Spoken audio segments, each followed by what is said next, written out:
Hi, this is Pumlile Kiliza again, now presenting basically the quality of the unfair world we live in. Okay, what is the most valuable and the most important thing in our life? Have you ever asked yourself? Have you ever asked your friends? Since childhood, we have basically been taught money buys us everything.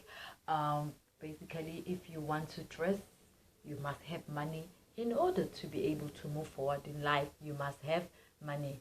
Have you ever asked yourself, why does money have such power over ourselves, have such power over this? That's the question that I've always asked myself since basically I was a child. Those who work more and who contribute more to development, society earns more as well. And if you have no money or you have a little, it means you're lazy and you're parasizing on other members of the society. So we find ourselves asking, does money fall from the sky? Yep. No. No, first money must be printed or created electronically by someone. Apparently, since the gold standard was abolished by the collapse of Bretton Woods monetary system, that was in 1973. That was in 1973. Money is already possible to create in any quantity and basically and without any cost. But only the elite has the right to create money. These unlimited rights belong to the treasury and the commercial banks.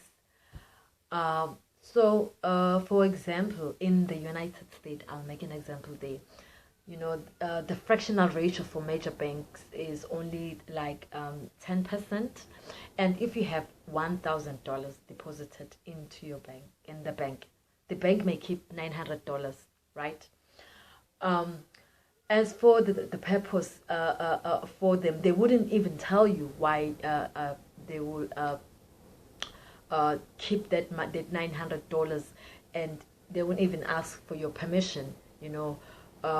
Give credit to another person. That's the system. That's how it basically works.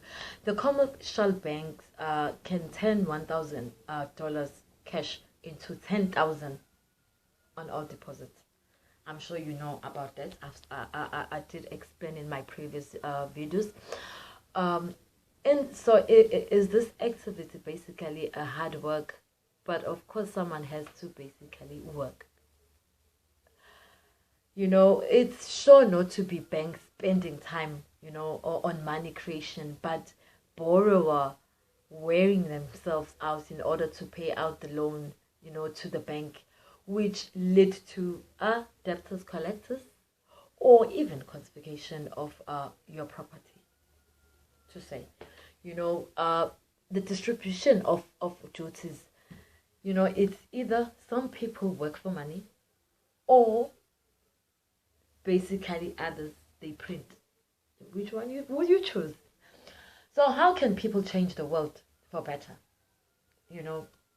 I think Sage my vote for the idea of his program, which he has actually developed also in South Africa, the MMM. People's life can actually change only because they have adopted another law. Most important thing is how people behave themselves. That is the most valuable thing, and how they treat each other. That's at the end of the day, so that we can all be free, since they will be able to provide themselves a decent standard of living without additional assistance from the states or the banks. Today we live in the internet age. People from different parts of the world can only basically communicate each other, through social networks, but also change the world. And the things that used to be unreal now becomes achievable. Thank you, MMM. MMM is building a new model of economic relations, which will make the world more human.